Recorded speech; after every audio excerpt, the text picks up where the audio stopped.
Տեղի էր ունենում դատական նիստ սահմանադրական կարգի ենթադրյալ տապալման վերաբերյալ հակասահմանադրական գործով։ Դատավորը Սարգիս Պետրոսյանն էր, որը հայտնի է որպես նախկին ՔՊԱ-կան։ Այս պատվարժան դատավորը, այդպես է կարգը, որ պետք է դիմեն դատական նիստերին։ Մինչև դատական նիստը վերսկսելը կարդում է դատական նիստի մասին լուրը, որ դատավորը նախկին ՔՊԱ-կան Սարգիս Պետրոսյանն է։ Ոչ բամբասանք ենք գրել, ոչ Նիկոլի նման գրել ենք օդում կախված տեղեկությունների համաձայն, ոչ անձնական կյանք ենք մտել, ոչ իր մասին անթույլատրելի բժշկական գաղտնիք ենք բացահայտել, ոչ էլ վիրավորել ենք, չնայած այդքան վստահ չեմ մասի վիրավորվելու մասը, չէ որ ՔՊ-ին առնչություն ունենալը բանականությանը խորթ է ու վիրավորական։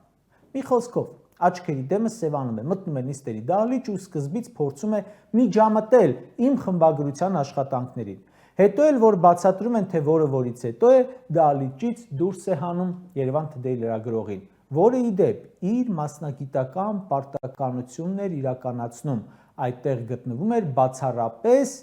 որպես իր աշխատանքը կատարող։ Ուղիղ եթերով դատական նիստը դիտելիս իմ առաջին ռեակցիան եղել է խնդալը։